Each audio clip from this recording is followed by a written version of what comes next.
Equals to zero मतलब homogeneous equation होता है, नॉट इक्वल टू जीरो मतलब नॉन होमोजीनियस। कैसा समझता है diagonal? First row first column का element, second row second column का एलिमेंट, थर्ड और थर्ड का एलिमेंट, ये कॉमन एलिमेंट को डायगोनल बोलते हैं। प्रॉब्लम क्या है? ये है 4, ये है 2, जीरो हो रहा है क्या? नहीं हो रहा है। तो बताइए जो लोग लास्ट टाइम थे, जीरो नहीं हो रहा है तो क्या ऑप्शन है? यस, क्रॉस मल्टीप्लीकेशन 2 और 4, इससे 100% जीरो आएगा।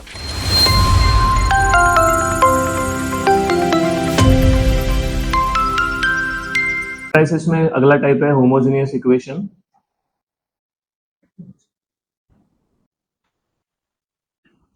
इक्वल्स टू जीरो मतलब होमोजेनियस इक्वेशन होता है, नॉट इक्वल टू जीरो मतलब नॉन होमोजेनियस।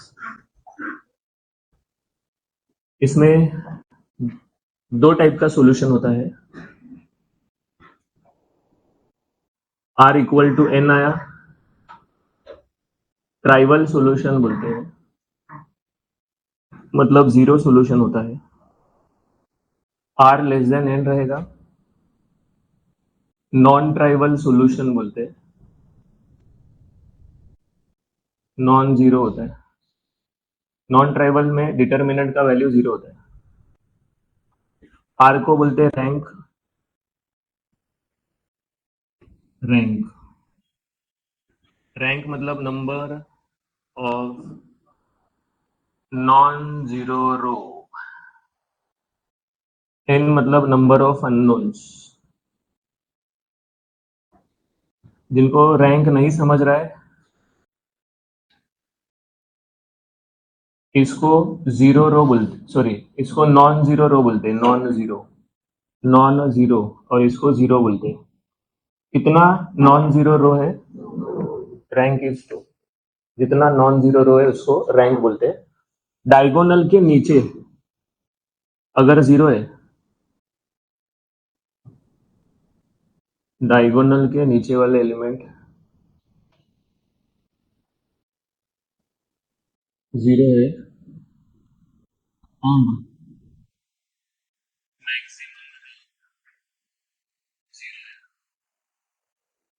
तो इसको बोलते हैं इकेलॉन फॉर्म। मतलब डायगोनल के नीचे वाले जीरो प्लस मैक्सिमम रो जीरो। डायगोनल के नीचे वाले जीरो को अपर ट्रायंगुलर बोलते हैं, लेकिन अपर ट्रायंगुलर और इक्विलॉन में फर्क है। अपर ट्रायंगुलर में खाली नीचे वाले जीरो चाहिए, लेकिन इक्विलॉन में नीचे वाले जीरो प्लस और क्या ट्राई करना है? जितना ज्यादा जीरो रो हो सकता है उतना। ये लीनियर इक्वेशंस है, क्योंकि पावर वन वन है और जीरो है, प्लस ये होमोजीनियस होमोजीनियस इक्वेशन है क्योंकि राइट साइड में जीरो है।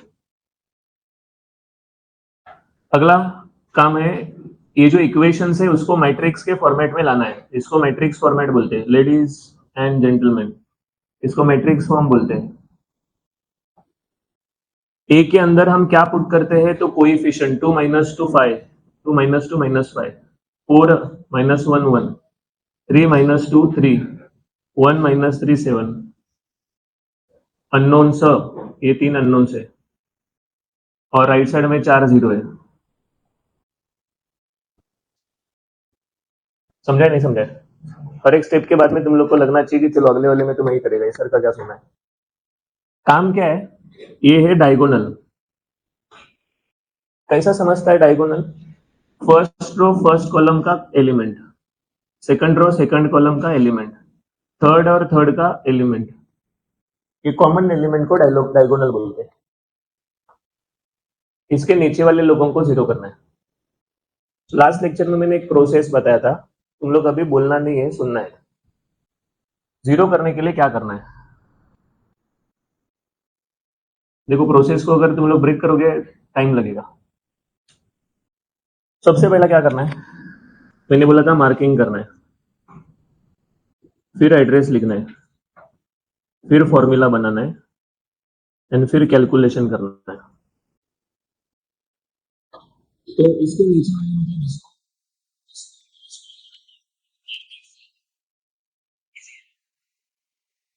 एड्रेस, ये है सेकंड रो, ये है थर्ड रो, ये है फोर्थ रो। पहले पहले तो हेल्प लेंगे, एक दूसरे करने के लिए इसकी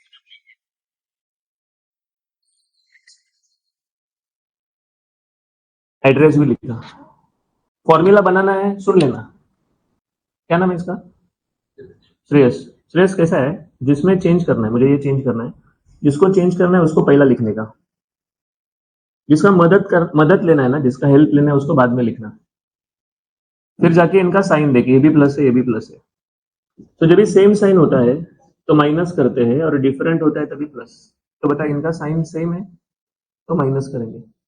इंश्योरेंस प्रॉब्लम क्या है, ये है 4, ये है 2, जीरो हो रहा है क्या? नहीं हो रहा है। तो बताइए जो लोग लास्ट टाइम थे, जीरो नहीं हो रहा है तो क्या ऑप्शन है? यस, क्रॉस मल्टीप्लीकेशन 2 और 4, इससे 100% जीरो आएगा। और एक ऑप्शन है कि जीरो ही लाना है ना, तो इधर 4 है, अगर मैंने 2 से मल्टीप्लाई किया तो जीरो हो रहा है कि नहीं? क्रॉस मल्टीप्लीकेशन परमानेंट ऑप्शन है, हमेशा कर सकते हैं, मैंने बस एडिशनल इसलिए बोला, इसके लिए मैंने कर दिया। चलो डाउट है कोई बात नहीं, Shreyas one more time. R3 में चेंज करना है, R1 का मदद लेना है, साइन सेम है भाई मेरे, और मैं जीरो चाहते हैं, हो रहा है, तो ये 2 से इधर और 3 से इधर मल्टीप्लाई करना है, दैट्स इट। सही है। क्या नाम है इसका? श्रवण। R4 में चेंज करना है, R1 का मदद लेना है, सेम साइन है, R4 1 है, R1 2 है, जीरो हो रहा है क्या? Cross multiply. फॉर्मूला बना के हो गया। अब कैलकुलेशन करने से पहले ये स्ट्रक्चर बना के रखो। मैट्रिक्स किसी का खराब दिखेगा ना, मारूंगा मैं हाथ पे। ये बरोबर स्क्वायर ब्रैकेट बनना चाहिए, पहला रो सेम है, अननोन सेम है, ये 0 0 है, बिना दिमाग लगाए इतना काम हो गया। और जिसको मार्किंग किया है वो लोग जीरो हो गए। अभी कैलकुलेशन करना है, R2 माइनस 2R1, निकालो कैलकुलेटर। अरे श्रवण,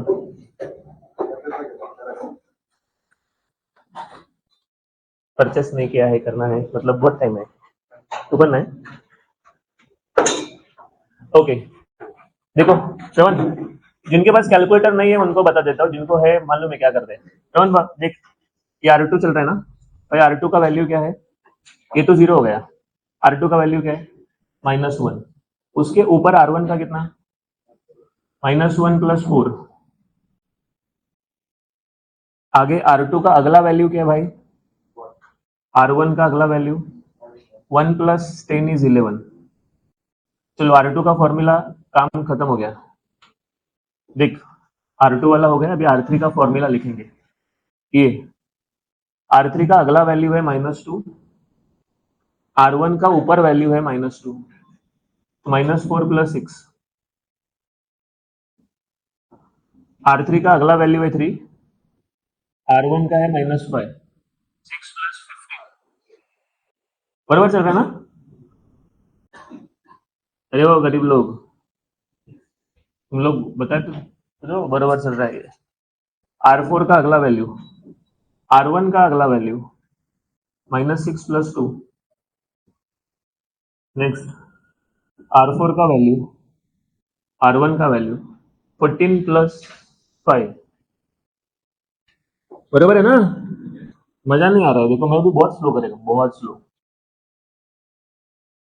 देखो ये चालू हो गया मेरा डायगोनल में। क्या करना है आगे? इसके नीचे वाले और लोगों को जीरो करना है ना, मार्किंग करते। कौन कौन? मार्किंग होने के बाद क्या करेंगे?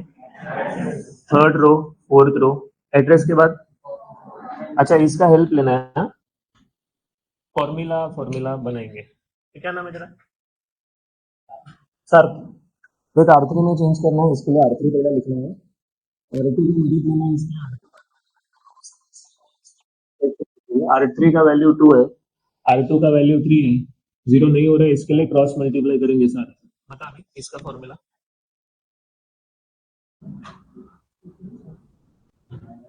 सुनना, मैंने बोला वैसा तो बोल सकता है, जिसमें चेंज करना है वो पहला लिखने का, फिर जिसका मदद लेना है वो बाद में लिखने का। कम से कम हो तो बोल, R2 R3 में मत बस।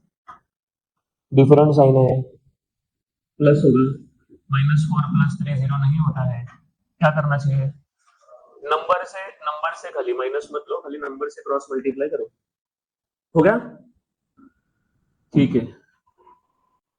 स्ट्रक्चर बनाने का है,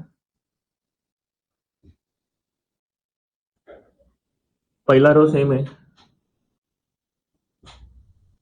सेकंड रो सेम है, अननोन सेम है, ये चारों सेम है, कितना काम पूरा हो गया देखो।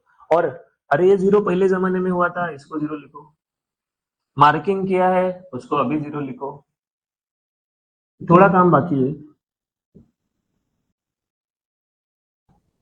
R3 का अगला वैल्यू है 21, R2 का वैल्यू है 11, कितना आता है 41, चलो 3R4 + 4R2, R4 का वैल्यू 19 है, R2 का वैल्यू 11 है, बताओ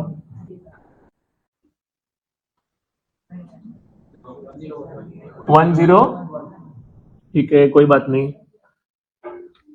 अच्छा मुझे बताओ, ये डायगोनल है, डायगोनल के नीचे वाले सब लोग 0 हुए या नहीं हुए, तो काम बाकी है, इसको मार्किंग करो, एड्रेस लिखो, हेल्प इसके ऊपर वाले का लो, उसके ऊपर वाले का हेल्प लेना है, फॉर्मूला बनाओ, बोलो फास्ट, सब लोग बोलो।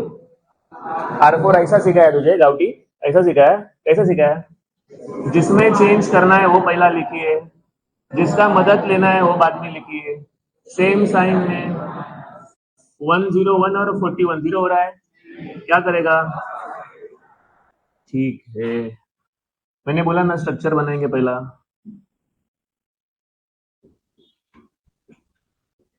और ये मार्किंग वाला 0 हो गया, अननोन्स, बोलो R बनाना है, N बनाना है, 1 2 3, ये 3 अननोन हुआ, 0 row, non zero, non zero, non zero, कितना non zero, rank is 3।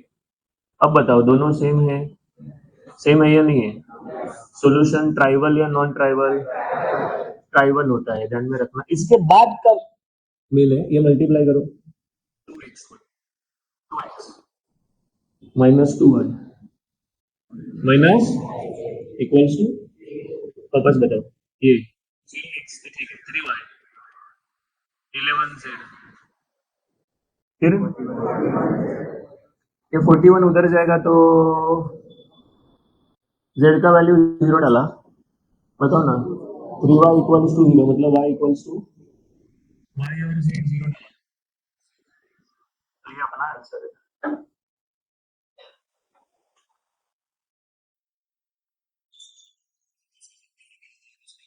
Calculation तो हो जाएगा, अभी तो मैन्युअल कर रहे थे, इनके पास कैलकुलेटर नहीं था इसके लिए, लास्ट टाइम कैलकुलेटर था बहुत फास्ट हुआ, तो अगले एग्जांपल से कैलकुलेटर यूज करेंगे, लेकिन समझा कैसा करना है, what is first step, matrix, हाँ मैट्रिक्स में करना है, ये इक्वेशन दिया मैट्रिक्स में करना है, उसके बाद हमारा इक्विवेलेंट फॉर्म लाने का प्रोसेस, क्या इक्विवेलेंट फॉर्म लाने के प्रोसेस में 4 स्टेप्स, कौन सा, मार्किंग करो, एड्रेस लिखो बाहर, फॉर्मूला बनाओ,